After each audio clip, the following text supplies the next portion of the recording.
Merci d'écouter Nana FM, très heureux de vous retrouver pour le débat de Nana FM. La nouvelle constitution, toujours objet de contestation par le Front citoyen Togo Debout.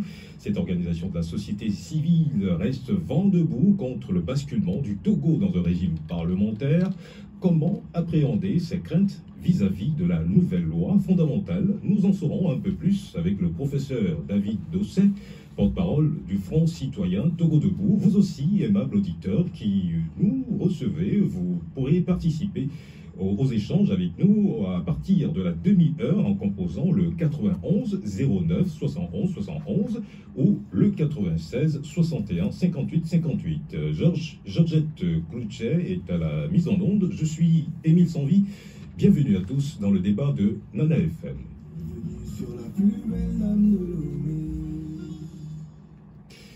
Professeur David Dosset, bonjour. Bonjour. Alors, vous étiez en meeting dimanche dernier. C'était quoi l'objet de cette manifestation? Comme vous l'avez si bien rappelé dans vos propos liminaires, effectivement, nous sommes actuellement en train de vivre une situation très grave. C'est celle du basculement du Togo dans la Ve République. Et cela s'est fait de manière totalement illégale, illégitime, illicite. Et en tant que citoyens, nous ne pouvons pas l'accepter. C'est donc cette raison qui a conduit des organisations de la société civile, dont le Front citoyen Togo Debout, avec à la tête Novation Internationale. Donc ces organisations de la société civile ont convié le peuple togolais à se retrouver en meeting afin de discuter de cette situation. Rappeler aux citoyens que c'est un coup d'État constitutionnel que nous sommes en train de vivre. C'est le renversement du régime constitutionnel de la 4e République. C'est un crime contre la nation togolaise, c'est un crime imprescriptible. C'est dit dans l'article 148 de la Constitution de la 4e République. C'est rappelé dans l'article 150 de la Constitution de la 4e République. Et donc, en tant que citoyens, nous ne pouvons pas rester les bras croisés. C'est ce qui a conduit à ce meeting à Bekonyaji. D'accord. Est-ce que vous qualifiez d'illicite le passage du Togo à la 5e République? En fait, sachez même que les qualificatifs, il y en a eu 3, de illégal, légitime et non transparent, ont été employés par quelqu'un que je ne vais pas citer, mais qui n'est pas togolais, un responsable d'une grande chancellerie. Et je crois qu'aujourd'hui, c'est l'opinion la plus partagée à travers le monde, pas seulement au Togo.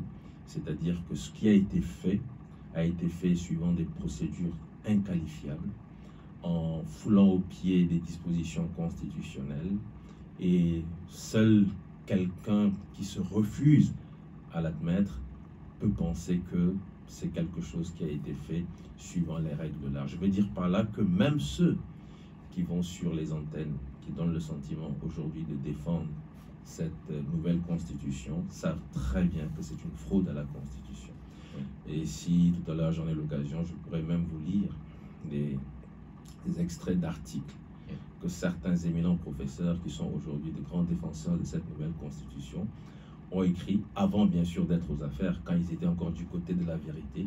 Ils ont écrit sur ce genre de procédure et qui aujourd'hui, puisqu'ils ont viré le bord, se permettent peut-être de dire des choses, mais je suis convaincu qu'au fond d'eux-mêmes, ils savent que ce qui a été fait est illégal, c'est illégitime, c'est non transparent, ça n'a inclus aucune portion de la société togolaise, c'est inacceptable, c'est un coup d'État constitutionnel. Et c'est pour ça que nous ne baisserons pas les bras. Quoi qu'il en soit, nous allons poursuivre la lutte pour que le Togo puisse retrouver un véritable ordre constitutionnel et que les choses se passent différemment dans notre pays. En revenant à ces actions que vous menez pour vous faire entendre, quelle a été la portée de votre manifestation, le meeting de dimanche dernier? Nous avons eu la possibilité, une deuxième fois, après plus de 3 ans d'interdiction, nous avons eu la possibilité une deuxième fois effectivement de réunir les Togolais autour de cette thématique. Et vous demandiez, je reviens à la question d'avant, qu'est-ce qui fait que nous qualifions ce qui a été fait de supercherie, nous disons que c'est illicite. Il y a tellement de raisons que je vais peut-être en choisir 2 ou 3. Lorsque l'Assemblée nationale utilise des procédures de révision pour procéder à un changement de constitution, l'Assemblée nationale n'a jamais eu la compétence de changer une constitution. Pour changer une constitution, la proposition est amenée devant le peuple, on explique au peuple ce qu'on veut faire, on discute avec le peuple, et ensuite on va à un référendum, à un vote. Et s'il y a une majorité de oui, qui l'emporte bien sûr, dans ce cas, la Constitution est adoptée, votée, acceptée par le peuple. Mais ce qui a été fait, en nous faisant croire qu'il était possible au Parlement de procéder à un changement de Constitution, et eux-mêmes le savent, puisque c'est là où il y a cette contradiction. À chaque fois, ils nous disent le Togo passe de la 4e République. Le Togo est passé. Le Togo est passé de la 4e République à la 5e République, donc ce qui signifie changement de constitution. Mais vous voyez tous les communiqués officiels. Les communiqués officiels ne parlent jamais de changement parce qu'ils savent que l'Assemblée n'a pas la possibilité, n'a pas cette compétence. Tous les communiqués officiels parlent de révision, mais dans les faits, eux-mêmes admettent que c'est un changement puisque nous avons changé de régime constitutionnel. Il s'agit d'une révision en profondeur. Il s'agit d'un changement, soyons clairs pour que les citoyens comprennent ce que nous sommes en train de dire. C'est un véritable changement, c'est donc une fraude à la Constitution. Et puisque j'ai la parole, je vais me permettre très rapidement quand même de partager avec vous, c'est ce que je disais. Voilà, il y a d'éminents professeurs qui sont passés effectivement pour défendre ce qui a été fait. Et en lisant... Vous vous appuyez sur ces dispositions qui soutiennent votre position. Tout à fait. Alors, ça a été écrit dans des articles parus par exemple en 2012. Je ne vais pas citer le nom du professeur, mais je pense qu'il saura se reconnaître. Il dit que la toute-puissance, je cite, hein, la toute-puissance du chef de l'État, construite sur une présidence ad vitam aeternam, influe sur le respect des textes constitutionnels tels qu'originairement pensés par le peuple. C'est-à-dire que si vous avez un chef d'État qui est là, assis, et qui décide de ne pas quitter le fauteuil, à chaque fois il va s'amuser avec la Constitution pour que cette Constitution puisse servir ses desseins. Tout part de lui et revient toujours à lui. Nous sommes dans cette situation au Togo, je crois, où depuis 2005, nous avons vu les tripatouillages qui sont faits à notre Constitution pour que cette Constitution puisse servir les desseins d'une personne ou d'un groupe de personnes. Je continue, s'il vous plaît. Un autre passage. Il y en a qui sont vraiment très croustillants, je vous assure. Peut-être ici, oui, je laisse tomber tout ça. Alors, on prend l'essentiel. L'essentiel. La révision de la Constitution ne doit pas déboucher sur la fraude à la Constitution ou à son instrumentalisation. Et là, nous sommes exactement dans cette situation où on nous annonce une révision de Constitution qui est en fait un changement de Constitution. C'est une vraie fraude à la Constitution et c'est une façon d'instrumentaliser la loi fondamentale pour servir les desseins. Et les desseins, on les sait, on les connaît. C'est une façon tout simplement de contourner la limitation des mandats et de pouvoir demeurer éternellement dans un fauteuil. C'est pour ça que certains disent que c'est une façon de transformer la République togolaise en une monarchie. Il y a autant d'exemples dans le texte que j'ai eu à lire, et je ne donne pas les noms, mais ce sont d'éminents professeurs aujourd'hui qui font le tour des radios pour défendre cette Constitution, mais qui, en 2012, n'étant pas encore aux affaires, étant encore du côté de la vérité, parce que j'estime qu'aujourd'hui, ils sont du côté de la vérité. Du côté de la vérité, qu'est-ce que ça veut dire du côté de la vérité, c'est-à-dire de façon terre à terre. C'est l'époque où ils étaient dans cette situation non partisane, où ils avaient encore cette clairvoyance, ils pouvaient s'exprimer de façon libre sur la situation politique au Togo ou dans d'autres pays. Ils ont même cité le régime d'Eyadema quand ils étaient en train de donner des exemples, le régime du père du président actuel. Et c'était une façon pour eux d'affirmer que malheureusement, dans beaucoup de pays africains, le Togo, le Zaïre de Mobutu, la Constitution généralement subit la fraude à la Constitution pour servir des dessins individuels, des dessins partisans. En ce moment, ils étaient du côté de la vérité parce qu'ils n'étaient pas justement au cœur du système. Ils avaient la possibilité de s'exprimer librement, c'était des esprits libres. Mais aujourd'hui, ce sont les mêmes qui sont en train de soutenir ce qu'ils avaient dénoncé il y a une dizaine d'années. Alors, le Fonds citoyen Togo Debout appelle à une plus grande mobilisation dans les jours à venir. C'est-à-dire que le meeting de dimanche dernier n'a pas pu tenir le pari de la mobilisation comme, en tout cas, escompté. Vous savez, nous revenons de très loin. Depuis 2020, nous savons ce qui s'est passé dans notre pays. Nous connaissons le niveau de démobilisation. Et même avant le premier meeting, nous étions en réunion et la question qu'on se posait était quel est aujourd'hui le niveau de mobilisation, quelle est la capacité de remobilisation. C'est sûr que nous y parviendrons, mais je pense que ça aurait été vraiment utopique de notre part de penser que dès la première rencontre, on aurait des dizaines de milliers de Togolais sortis pour venir répondre à notre appel. Et j'ai régulièrement dit à des amis de la diaspora qui étaient encore beaucoup plus chauds que nous qu'il ne faut pas se tromper. Vous savez, le niveau de frustration n'est pas équivalent au niveau de mobilisation. Les gens sont très frustrés, les gens en ont ras-le-bol du système, mais cela ne signifie pas que c'est ce degré de frustration que vous allez retrouver dans les rues lorsque vous appelez à une mobilisation. Il faut prendre le temps de reconstruire la mobilisation et nous n'allons pas dire que nous sommes satisfaits à 100%. Si je le dis, c'est que nous manquons vraiment d'ambition. Mais nous ne sommes pas déçus. Surtout le premier meeting, j'avoue que nous étions déjà en place à 14h et jusqu'à 15h, je me demandais si ce meeting allait tenir, si les gens allaient sortir. Mais à la fin, nous étions très heureux de voir que les Togolais étaient sortis. Les Togolais étaient sortis, ils avaient répondu à l'appel.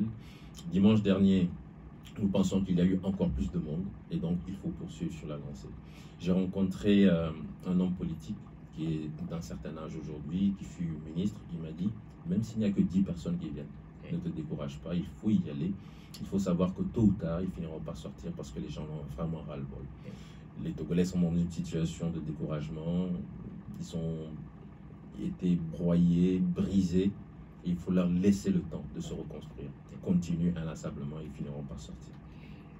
Alors, on va dire, dans vos déclarations, on vous entend dire que avec la nouvelle constitution, le Togo bascule dans la monarchie. Qu'est-ce que ça veut dire? Expliquez-nous un peu. Oui, bien sûr. Cette déclaration-là. Alors, j'aime bien l'article 144 de notre constitution. Et quand je dis notre constitution, bien sûr, je fais référence à la vraie, celle de 1992, qui rappelle que pour ce qui concerne la forme républicaine de l'État togolais, le Togo c'est une république, ce n'est pas une monarchie. Et donc, pour ce qui concerne le côté laïque, le caractère laïque et le caractère républicain, il faut, si on décide vraiment de modifier cela, on ne peut pas rester à l'Assemblée, même si on est 5/5e de l'Assemblée, c'est-à-dire que si tous les députés à 100% veulent changer cet aspect, ça ne passe pas. Il faut revenir vers le peuple, il faut poser la question au peuple. Et aujourd'hui, on a l'impression que de façon détournée, on n'a plus véritablement une république. Suivons un peu la chronologie des faits. Nous avons un pays qui, depuis des décennies, se bat pour connaître une vraie alternance démocratique. On dit souvent, et c'est la réalité, que le Togo est le seul pays de la CEDEAO à n'avoir jamais connu une alternance démocratique. C'est triste et c'est grave. Nous n'avons jamais fait l'expérience d'une alternance démocratique. Il y a eu beaucoup de batailles. 2017-2018, ce sont les batailles les plus récentes. Et en 2019, bien sûr, avec cette pression populaire, avec l'implication des institutions multinationales, le pouvoir cède et réintroduit la limitation des mandats. Les plus impatients souhaitent que cette disposition prenne effet immédiatement et que ce mandat-ci soit le dernier. Et les plus patients disent non, on peut même lui laisser encore la possibilité, là je parle du chef de l'État actuel, d'aller au bout de 2 mandats supplémentaires, ce qui fait 4 mandats, ce qui ferait 5 mandats, puisque là il en est à son quatrième, ce qui lui ferait 5 mandats. Et au terme du dernier mandat, donc 2025-2030, il serait frappé par cette disposition de limitation des mandats. Et là, enfin, le Togo pourra réfléchir à son après. Il est parti, qui est-ce qui peut venir, comment est-ce que l'élection va se faire, etc., etc. Mais manifestement, il y a cette volonté perpétuelle de confisquer le pouvoir, de rester au pouvoir, de cette volonté de présidence à vie, tous les qualificatifs que l'on attribue aux républiques bananières en Afrique, où on a connu la présidence à vie et d'autres choses vraiment délétères. Et donc, dans cette volonté farouche de rester au pouvoir, on nous sort cette nouvelle machination politique qui consiste à modifier la Constitution, à changer la Constitution en disant que c'est une révision constitutionnelle. Et le résultat, c'est quoi? Pourquoi est-ce que nous disons que c'est une vraie monarchisation qui est en cours? Le résultat, c'est quoi? C'est qu'aujourd'hui, vous avez un poste qui est le poste du président du Conseil des ministres. C'est lui qui détient le vrai pouvoir exécutif, au-delà du régime parlementaire, parce que ce qu'on nous présente comme un régime parlementaire avec l'équilibre des pouvoirs, je pense qu'on en est très loin. Donc, on a un nouveau poste dénommé président du Conseil des ministres et qui est attribué au chef du parti majoritaire, donc qui est le président actuel. Donc, ça veut dire qu'il va occuper ce poste et ce poste n'a aucune limitation. En clair, tout ça a été fait afin tout simplement de contourner la limitation du mandat et de rester au pouvoir. Justement, malgré votre opposition à ce régime parlementaire, les choses évoluent, comme vous l'avez dit, avec la désignation du président du Conseil des ministres. Est-ce que vous n'avez pas le sentiment de prêcher dans le désert? Certainement pas. Vous savez, chacun a sa logique. Je reviens en 2005, parce que la suite de votre question, je l'imagine déjà. Est-ce qu'on pourra encore revenir en arrière? C'est pour ça que j'évoque 2005 en même temps, pour vous dire qu'en 2005, la logique, c'était quoi? Le 5 février au soir, les militaires, les officiers généraux des forces armées togolaises viennent à la télévision et, contre les dispositions de la Constitution, décident de confier le pouvoir au fils du président défunt. Premier acte. Deuxième acte, il faut légitimer ce qui a été fait. Et pour légitimer, on va à l'Assemblée nationale, on modifie 2 articles de la Constitution, on modifie un article du Code électoral. Ça permet au ministre Faure Gnassingbé de redevenir député, président de l'Assemblée, président de la République par intérim. Et bien sûr, toutes ces modifications apparaissent au journal officiel du 6 février 2005, mais il a fallu, bien sûr, pour le système, faire un rétropédalage et remettre les dispositions constitutionnelles dans leur forme originelle, quand il y a eu la pression qu'il fallait de la part du peuple togolais, et la communauté internationale a compris que le peuple n'était pas du tout en accord avec ce qui a été fait. Et donc, le rétropédalage a été acté. Ici, nous l'avons dit dès le départ, ça va être une lutte qui va s'inscrire dans la durée. Ça va prendre certainement des mois, mais nous restons convaincus que lorsque nous aurons atteint le niveau de mobilisation qu'il faut, lorsque le pouvoir aura compris que cette forfaiture ne passe pas, parce que vous pouvez essayer de faire un sondage, passer partout dans les marchés, dans les villages, et même à l'intérieur du pays. J'avoue que je n'y ai pas été, mais j'ai discuté avec des gens qui ont fait la campagne, qui m'ont dit, mais tu peux savoir quel est le niveau, quel est le degré de rejet de cette nouvelle constitution par les populations dans les villages à l'intérieur du pays. On ne sait pas comment, parce que souvent on s'arrange pour que l'information n'arrive pas à l'intérieur du pays, mais là je vous assure que ce rejet, c'est la chose la plus partagée aujourd'hui au Togo. Les populations rejettent. Et nous attendons tout simplement que les forces vives puissent se coaliser et arriver à ce degré de mobilisation pour ramener le système à un véritable rétropédalage et à mettre fin à cette forfaiture. C'est un coup d'État et on prendra les dispositions nécessaires pour mettre fin à ce coup d'État. Justement, je rappelle que vous n'êtes pas seul dans la lutte que vous menez. Quels sont vos rapports aujourd'hui avec les partis politiques d'opposition? Nous sommes en train de construire quelque chose. Et donc, c'est tout simplement pour vous dire que Pour nous, il n'y a pas de cloisonnement. Ce n'est pas une bataille politique, c'est une vraie bataille citoyenne. Et les hommes ou les femmes qui composent les partis politiques sont avant tout des citoyens togolais. Et ils sont désireux et décidés à participer à cette lutte pour stopper cette forfaiture, aussi bien au plan national que dans la diaspora. Vous permettez, nous allons marquer une courte pause et revenir pour la suite du débat.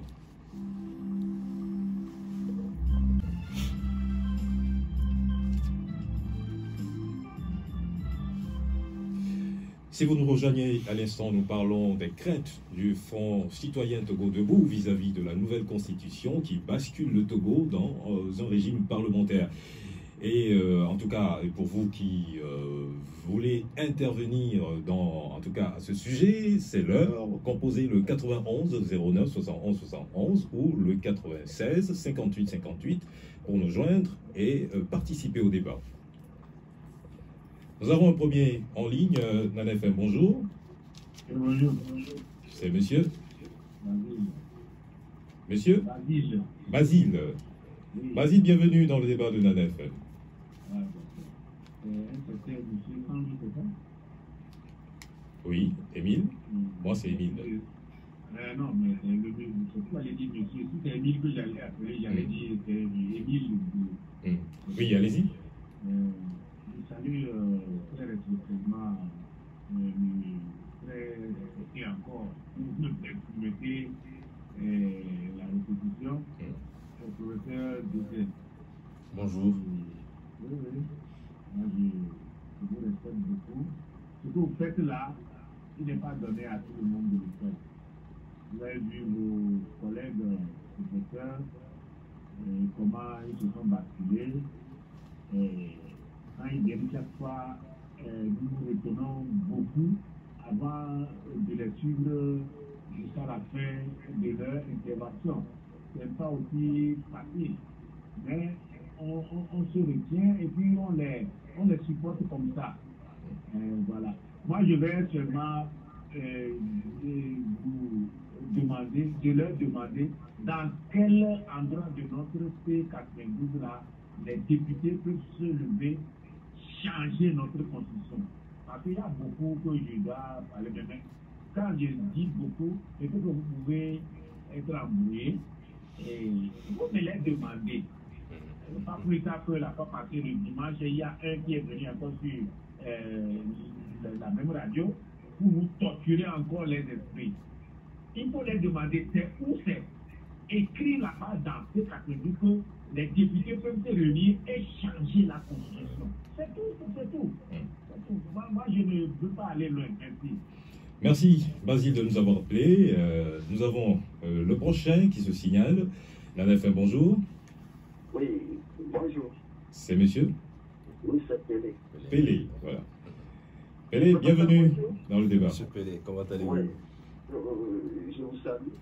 Merci d'être venu au meeting la fois dernière.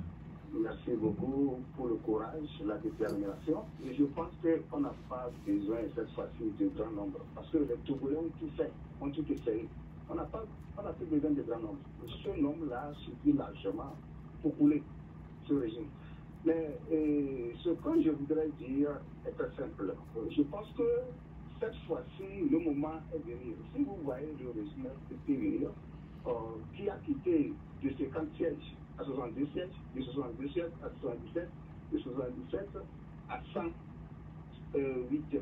Au niveau de l'opposition, 31, avoir 29, avoir 14 et jusqu'à 5. Je pense que c'est fini, le tableau est fini. Maintenant, il faut utiliser l'arme achetée par le régime FTT pour donner à la population. Il faut utiliser cette arme-là. Cette arme-là, elle est où? C'est les 5 députés là que vous allez aller vers les 5 députés là. Allez les chercher. Fouillez-les. Cherchez leur maison et allez chez eux. Un à un. Allez chez eux à la maison, les dire. Voilà, le moment est venu. C'est le FTT lui-même qui vous a choisi. Comme on l'a dit pour les prochaines assemblées là, on les a choisis, d'accord? Parce qu'on a vu les directions, ce que les directions ont donné. Donc, Allez chez eux, un à un, et les choisir pour les prochaines manifestations. Merci. Merci Pélé d'être intervenu dans ce débat. Alors nous poursuivons avec professeur Dosé. Il y a un autre auditeur d'un FM. Allô. Allô, bonjour. Bonjour, c'est monsieur. Les députés qui sont à l'Assemblée là, c'est les peuples qui les ont élus, bien c'est eux-mêmes qui se sont élus. Votre nom s'il vous plaît. Votre nom s'il vous plaît. C'est monsieur. Première question. Votre nom s'il vous plaît. On a vu, il n'a pas de retour. Le Premier ministre, le chef du gouvernement, on a vu ce qui s'est passé. Troisième question. On a vu en 2005, les élections, quand on voulait proclamer les résultats au niveau de Pape Togo de Dieu. On a vu Odona faire ça ensemble. Présentement, ils sont où et comment ça s'est passé. Ils n'ont qu'à faire attention. Ils n'ont qu'à revenir au peuple. Ils demander qu'est-ce que vous voulez. Eux-mêmes, ils nous disent que c'est la minorité qui accapare bien de l'État. Maintenant, ils sont en train de nous montrer que c'est vraiment vrai. Allô, cher ami, est-ce que vous nous recevez? Oui. Oui, précisez-nous votre nom, s'il vous plaît. C'est M. Karim. Karim. Oui. Voilà. Rappelez-nous les questions, on n'a pas eu le temps de noter, oui. Quand Kofigo était Premier ministre de tous les Togolais, on a vu ce qui s'est passé. En 2005, les élections, après la mort de Yadema, Acha et l'autre, Odona, on a vu ce qui s'est passé. Oui, est-ce que vous pouvez poser la question? Est-ce que vous pouvez aller directement à votre question, s'il vous plaît? Ceux qui sont à l'Assemblée, c'est eux qui se sont élus, bien que ceux qui les ont élus, ils sont là-bas. Et maintenant, ils nous disaient que c'est la minorité qui s'accapare des biens de l'État. Le président de la République m'informe même, c'est lui qui avait dit. Et maintenant, c'est ça qu'ils sont en train de nous montrer, ou bien quoi? C'est toutes mes questions. Donc, nous répondons, on va voir. D'accord. Merci, Karim, de nous avoir appelé et d'avoir participé à ce débat. Nous avons un autre en ligne. Nous le recevons, Nana FM. Allô. Allô. Oui. Bonjour, c'est monsieur Monsieur Mawena. Mawena. Oui. Oui, bonjour. Bonjour. Moi, je n'ai pas de questions seulement pour l'encourager. Et je n'ai pas se décourager. Les Togolais ne sont pas découragés. C'est que les Togolais essaient de voir la situation. Un jour, les Togolais vont prendre leur responsabilité en main. Tout va avancer dans l'autre. Nous sommes en train d'observer les dirigeants là. On sait où on va les passer. Merci. Donc, ils ne sont pas découragés. On a gagné beaucoup. Merci, monsieur Mawena. Merci. Les mots d'encouragement de Mawena. Nous prenons un autre Nana FM. Allô. Allô. Bonjour. Bonjour, monsieur Sandou. Bonjour, c'est la voix de Max. Oui, bonjour, le professeur, c'est monsieur Michel, j'appelle de Gambia. Michel, bonjour avec Max. Bonjour. Je crois que tout ce que le professeur vient de dire, mais c'est une réalité, c'est une vérité. Mais concernant du régime, je vais donner un exemple Bawara, qui a parlé de ce régime parlementaire dans le passé. Et aujourd'hui, se retrouve dans ce régime parlementaire, dans cette posture. Mais où est-ce que c'est écrit dans la Constitution que c'est les députés qui doivent changer une Constitution? Ils disaient oui, et ils l'ont fait en 2019. Et c'est quoi ce pays vert que nous sommes en train d'avoir?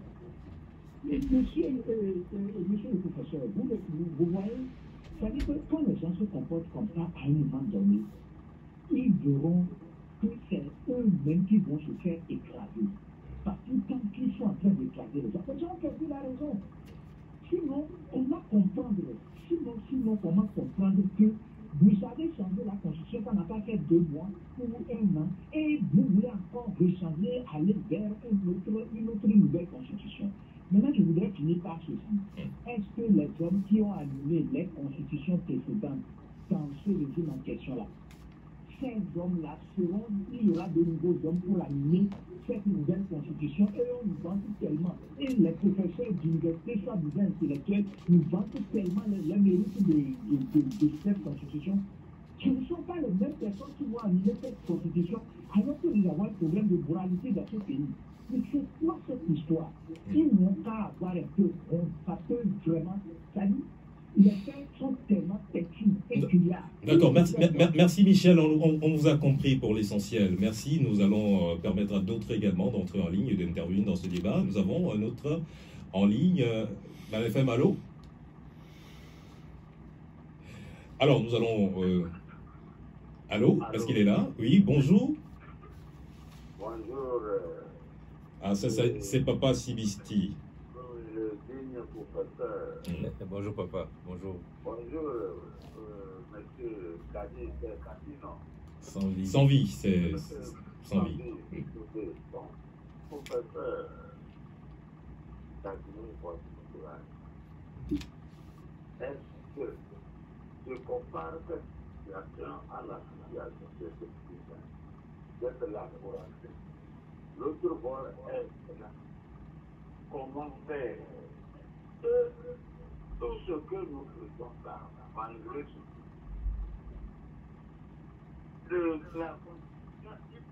On peut encore revenir à cette quatrième fois. Moi, c'est ce que je propose pour qu'il y ait la paix. Vous voyez, c'est comme deux pommes à un arbre. Merci beaucoup. Merci Papa Sibiti pour votre intervention. Un autre auditeur, Nana FM, allô? Allô, bonjour. Bonjour, c'est Gado, ça. Oui, comment allez-vous? Je vais bien. Professeur, bonjour. Monsieur Gado, bonjour. Professeur, vous savez, j'ai toujours martelé sur toutes les antennes que ce régime ira jusqu'au bout. J'ai dit ça à Élie Toupi, Madame Atamago. Le régime, mais vous vous comportez comme si vous ne savez pas dans quel pays nous sommes. Le régime est en vous. Il y a rien qui va l'arrêter. Voilà le problème est là. Bon, moi je vous demande, le verre est tiré. Est-ce qu'on va boire ce verre-là? Moi, ce que je vous propose, politique de rapprochement, pour forcer pays à développer le pays. Appelez-nous à chaque moment pour descendre dans la rue, pour le bail, l'électricité, tout ça, d'accord. Même moi, franchement, bon, je ne sais pas, vous avez quelques marques de manœuvre, merci, bonne journée. Merci Gado, qui a été bref. Nous avons un autre en ligne, alors nous allons pouvoir déjà commencer par répondre aux questions, aux préoccupations de nos auditeurs. Alors, pour Gado, quelle marge de manœuvre avez-vous pour aller au bout de vos actions que vous avez entamées? Alors, Monsieur Gado, je pense que je comprends tout à fait ce que vous suggérez. Et il faut savoir que dans cette bataille que nous menons, pour nous, l'enjeu principal, bien sûr, c'est ce coup d'État constitutionnel qui a été fait. Mais il faut aussi comprendre que ce coup d'État constitutionnel rentre dans un cadre beaucoup plus large, qui est lequel? C'est un pays avec un système qui a mis en place des éléments qui sont néfastes pour le développement. Tu as dit, vous avez dit qu'il fallait, par exemple, manifester pour le maïs. Donc, je suppose que vous faites référence à la vie chère, aux difficultés d'alimentation des populations. Et donc, pour nous, comme je l'ai dit, il ne faut pas voir la nouvelle constitution comme quelque chose d'isolé, mais c'est vraiment un élément important qui s'intègre dans un système beaucoup plus large, beaucoup plus global. Un système qui ne répond pas aux besoins prioritaires des populations, et c'est d'ailleurs ça qui étonne, les problèmes de délestage, les inondations avec les premières pluies, les problèmes au niveau du système éducatif. Nous avons vu le proviseur qui a été licencié pour avoir tout simplement osé montrer la réalité du système éducatif. La santé, où actuellement, si vous allez dans des structures de soins, nos sœurs, nos mères, nos épouses sont obligées de faire le travail d'accouchement à même le sol. Vous allez dans des structures comme des services de chirurgie, vous ne disposez pas du matériel pour opérer. Vous allez dans des structures comme la pédiatrie, où nos enfants, nos petits bébés sont mis à 3 ou à 4 dans des berceaux, etc., etc. Quand vous prenez le problème de la corruption, on vous dit que le Togo occupe la 129e place, quand un pays qui a les mêmes réalités, le Bénin, occupe la 70e place.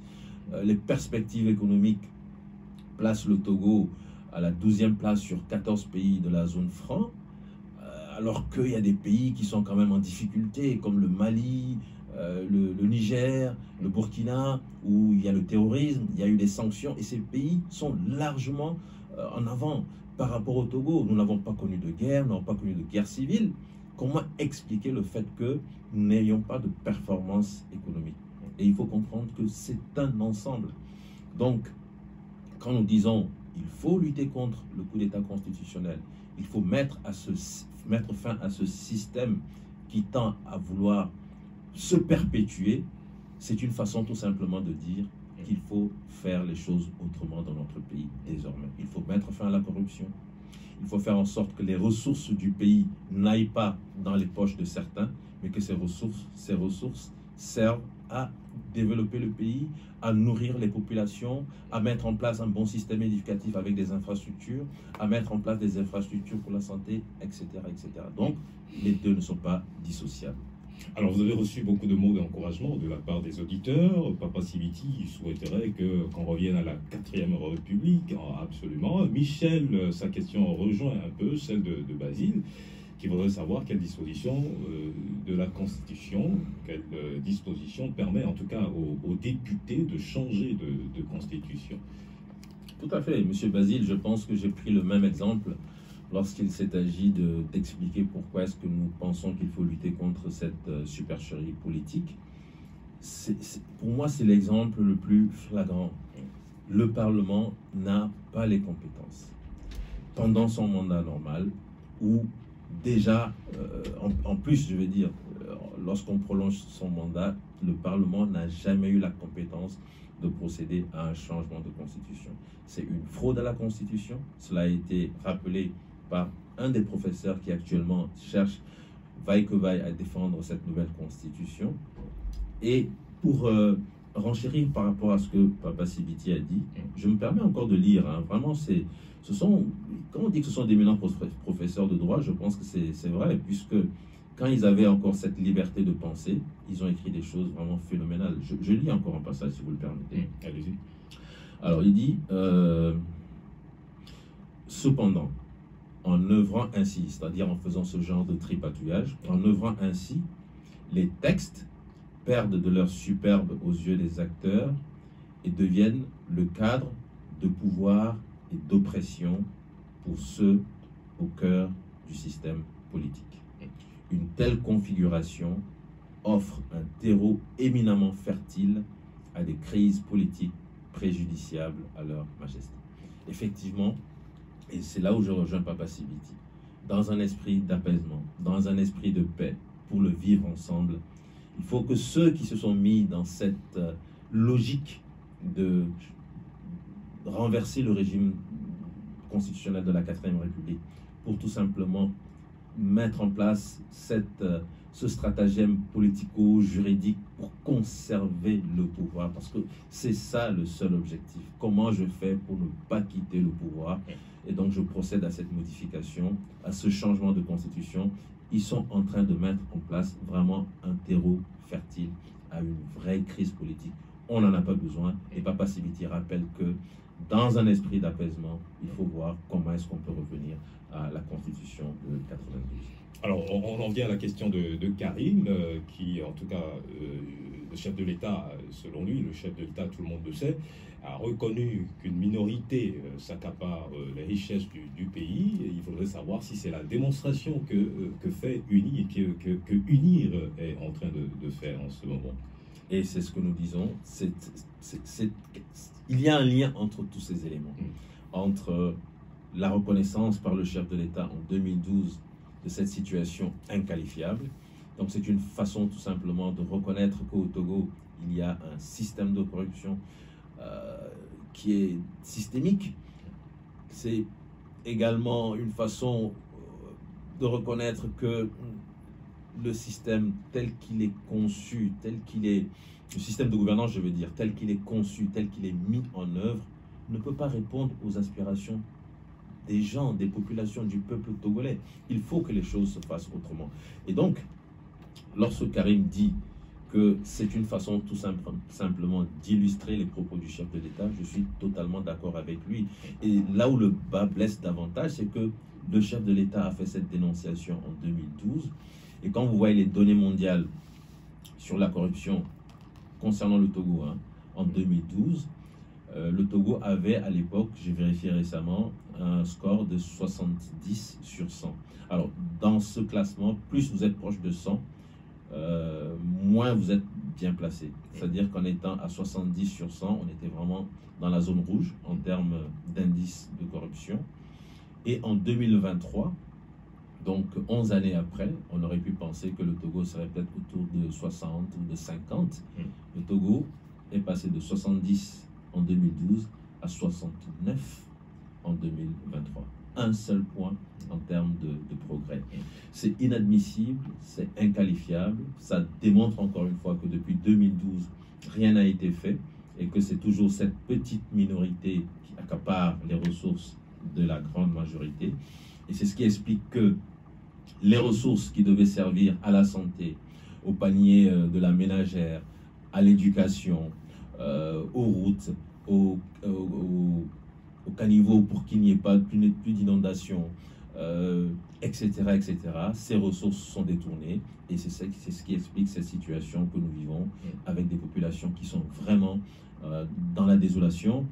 Et le pire encore, c'est que on a le sentiment que finalement, il n'y a pas d'État parce que je n'ai pas encore vu, peut-être que j'ai mal regardé les médias, mais je n'ai pas encore vu un média montrant des autorités aller vers les populations, être proche des populations, partager la douleur des populations.